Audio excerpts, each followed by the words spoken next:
Hello, my name is Arthur Phillips, and I'm going to be doing a virtual case presentation on heart failure.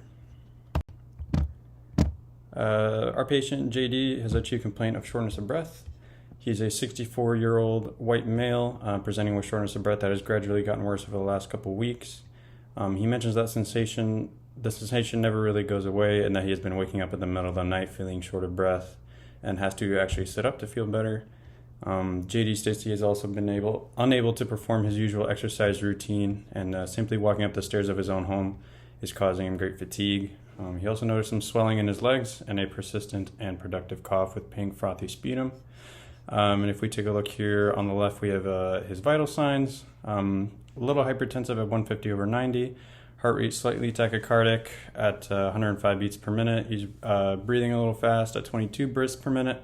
And his O2 saturation is 92% on room air, and he is afebrile at 98.2 degrees. So history of present illness. JD is a moderately overweight individual, but appears relatively healthy. The patient reveals that he does feel like his life is slowing down because regular tasks are becoming increasingly difficult to complete. His shortness of breath is severely exacerbated with exertion, and it takes a long time for him to recover. The patient appears to be in mild distress while sitting upright on the exam table, and there's some nasal flaring with inspiration.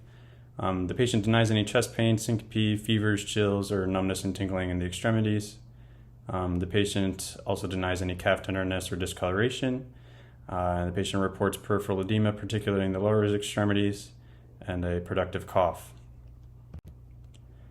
So for his past medical and social history, the patient was diagnosed with high blood pressure about 15 years ago and has been taking a beta blocker since. He is hyperlipidemic and takes a statin for elevated cholesterol levels.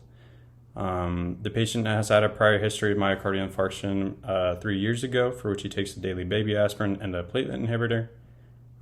The patient does deny any alcohol or recreational drugs like marijuana or cocaine, but has been a half-pack-a-day smoker for about 20 years.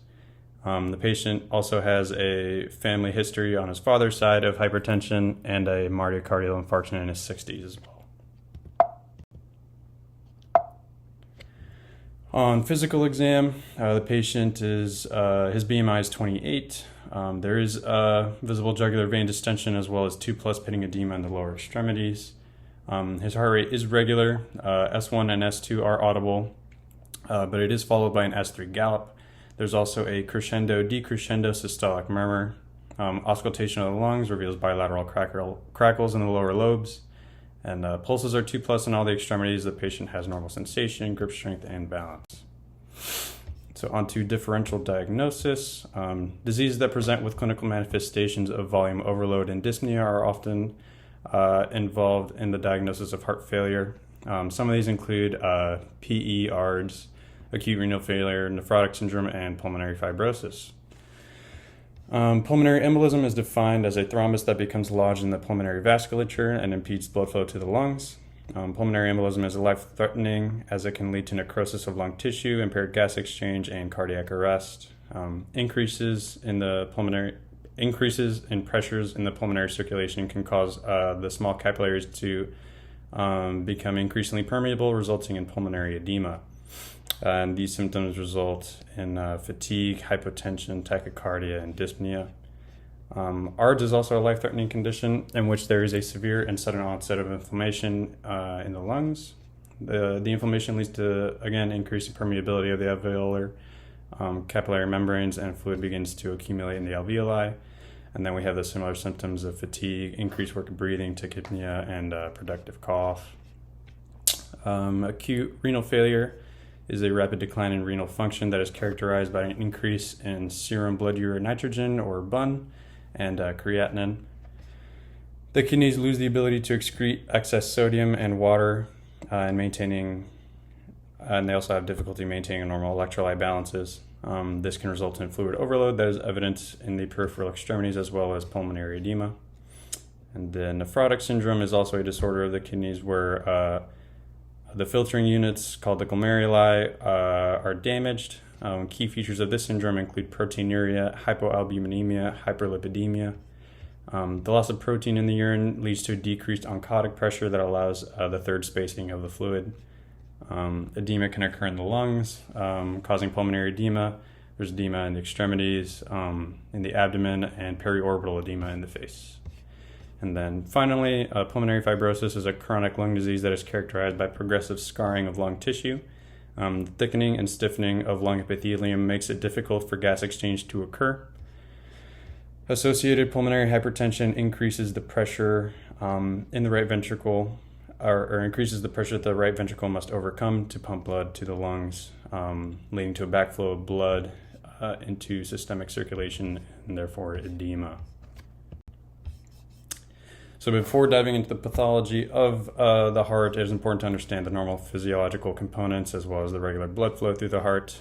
So firstly, the heart receives deoxygenated blood from the superior and inferior vena cava into the right atrium. Blood then flows through the tricuspid valve into the right ventricle, where it is then pumped to the lungs through the pulmonary semilunar valve and then onto the pulmonary arteries.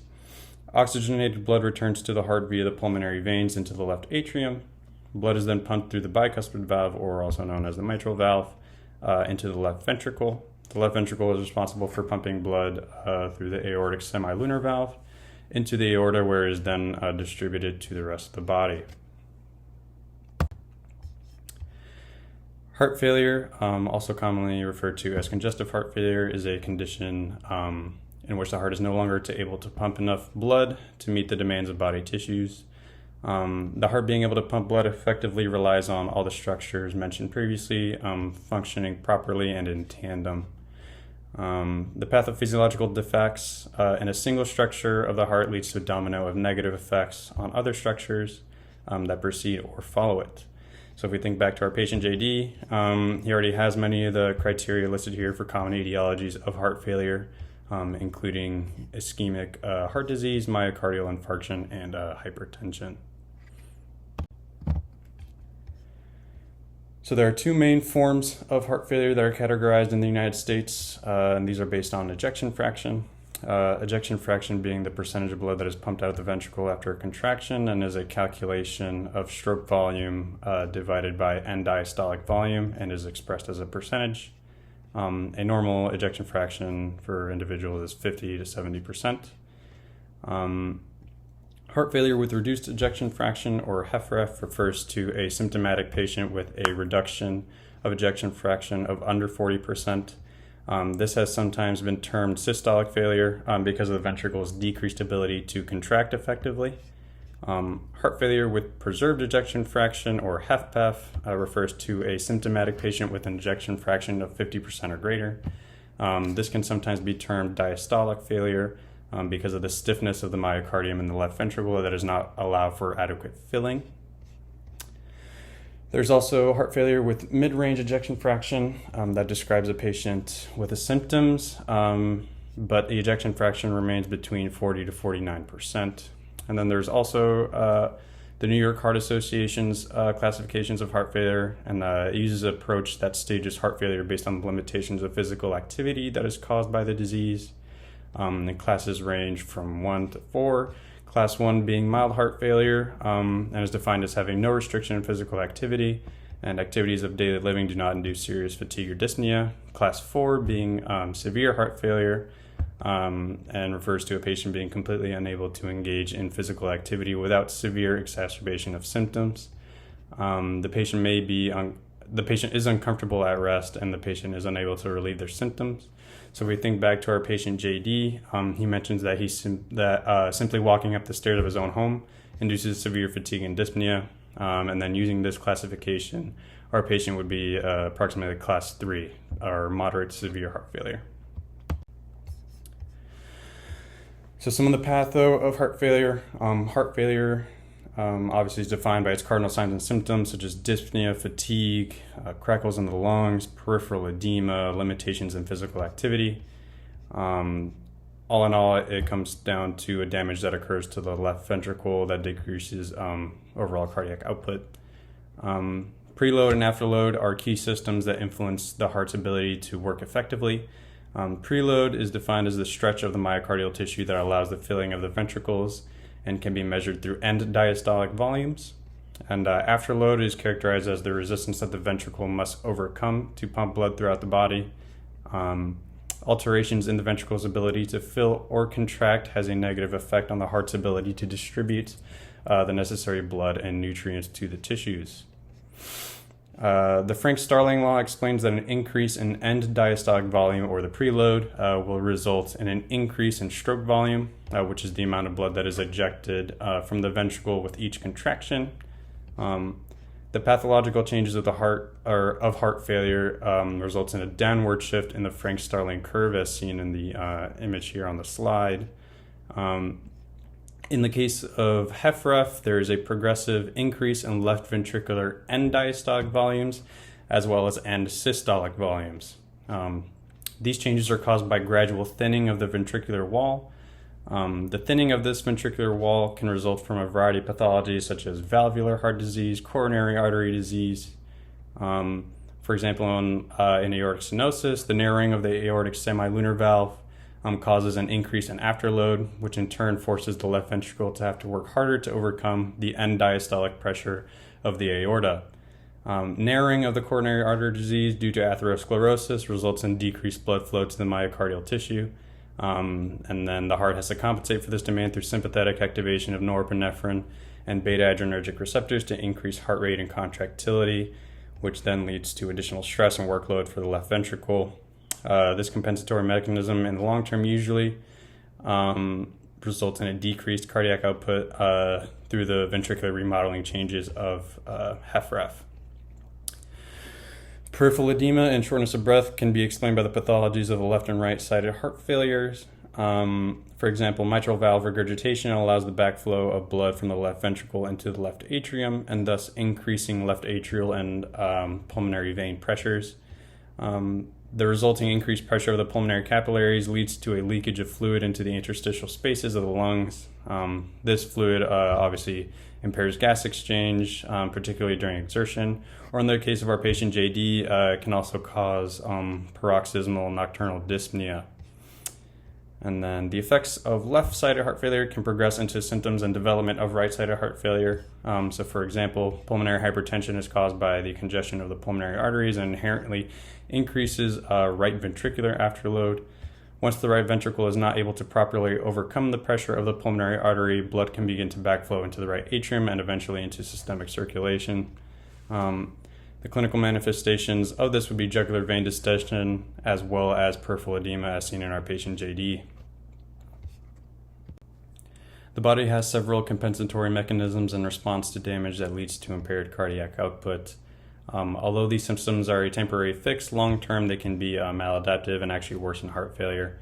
In response to decreased cardiac output, the sympathetic nervous system will release norepinephrine in order to activate beta-adrenergic receptors that increase heart rate and contractility. This system can also increase afterload and worsening left ventricular function. In heart failure, there is decreased perfusion to the kidneys. In response to this, the kidneys secrete renin, which converts angiotensinogen into angiotensin 1. Angiotensin 1 is then converted into angiotensin 2, which is a potent vasoconstrictor by angiotensin-converting enzyme. This system also stimulates the release of aldosterone from the adrenal glands in order to promote sodium and water retention, thus increasing blood volume and preload. But angiotensin 2 can also promote hypertrophy and fibrosis of myocardial tissue. Stretching and overload of atrial and ventricular myocytes results in the release of ANP and BNP. This is a counter mechanism to the sympathetic nervous system and the RAS systems because these are natriuretics that promote sodium and water excretion in order to reduce fluid overload. The effectiveness of these natriuretics can be overwhelmed in severe heart failure. There's also N-terminal pro-B-type natriuretic peptide that can be measured and is typically used as markers for progression of heart failure. Vasopressin is also released in response to decreased cardiac output and stimulates an increase in activity of aquaporin-2 in the kidneys to allow for increased water reabsorption. And inflammatory cytokines like tumor necrosis factor alpha and interleukin 1 and 6 are often elevated in heart failure. Chronic inflammation can lead to ventricular remodeling as seen in HFrEF and HFpEF. So now that we know what heart failure is and how it presents, we need to know how to be able to detect it and through laboratory and other diagnostic studies. A chest x-ray allows clinicians to visualize the size of the heart for any signs of cardiac hypertrophy. Also, a chest x-ray allows for visualization of the pulmonary congestion or pleural effusion that is typically seen with heart failure. An echocardiogram is a non-invasive imaging test using ultrasound waves to create moving images of the heart. These images provide detailed information about the structure and function of the heart. Ultrasonography of the heart can measure the size of the chambers of the heart as well as the thickness of the walls. The heart valves can also be evaluated for regurgitation and stenosis.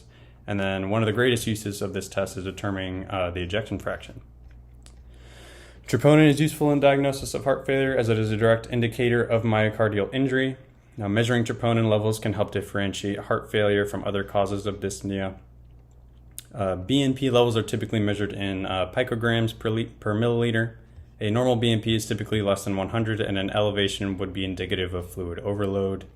Analysis of a 12-lead EKG for a patient with heart failure would typically show signs of left ventricular hypertrophy. These changes would include an increase in QRS amplitude and duration, a leftward shift of electrical axis of the QRS, and T-wave alterations. Physical stress tests involve the patient walking on a treadmill or pedaling on a stationary bike while monitoring vital signs like heart rate, blood pressure, O2 sats, as well as looking for EKG changes. Also, severity of symptoms associated with heart failure can be assessed by way of dyspnea, fatigue, chest pain. And then finally, cardiac catheterization can identify if there's any underlying coronary artery disease as well as directly measure the pressures in the chambers of the heart. Also, heart valve function can be evaluated by observing the dynamics of blood flow.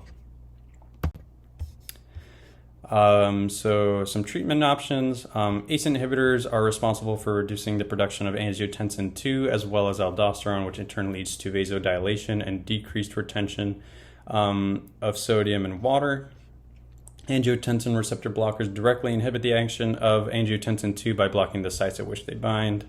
These two classes of medications together improve cardiac output by decreasing afterload. Beta blockers inhibit beta adrenergic receptors that are stimulated by catecholamines like norepinephrine. This results in a decrease in heart rate and contractility, which in turn reduces myocardial oxygen demand. Diuretics promote the excretion of sodium and water from the kidneys through the urine, reducing fluid overload and alleviating symptoms of heart failure. And then cardiac glycosides are effective at treating heart failure because they are positive inotropes and negative chronotropes. Some non-pharmacological treatment options include dietary modifications, and this would be really important to have patients informed about maintaining a low sodium diet in order to reduce fluid retention. These patients are also often advised to restrict their fluids in order to prevent fluid overload in advanced heart failure. Patients with heart failure are still encouraged to do regular exercise under the supervision of a healthcare provider. Exercise overall improves fitness and muscle strength and also improves the quality of life for these patients. Individuals with heart failure should be advised to monitor their daily fluid intake and weigh themselves frequently. Lifestyle changes should focus on getting these patients to achieve a healthy body weight through regular exercise and physical activity. Smoking cessation is crucial for outcomes of these patients as tobacco can exacerbate the symptoms of heart failure and increases the risk of cardiac events. Patients should also be advised to seek medical care when there is worsening shortness of breath, chest pain, or fatigue. Patients should also understand that congestive heart failure is a progressive condition and more invasive interventions like implanted cardioverter defibrillators, left ventricular assist devices, or heart transplantation may be necessary in end stages of heart failure. Heart failure is the leading cause of hospitalization among older adults. Heart failure is also associated with significantly increased rates of morbidity and mortality. Prognosis is dependent on the underlying etiology of the heart failure and severity of symptoms. 1-year mortality rate following diagnosis can range from 20 to 30% and go up to 50% for advanced heart failure. African Americans have higher rates of dilated cardiomyopathy when compared to Caucasian Americans, and also people of South Asian descent are exposed to increased cardiometabolic risk early in life when compared to Caucasian Americans. Finally, these are my references, and thank you so much for listening to my presentation.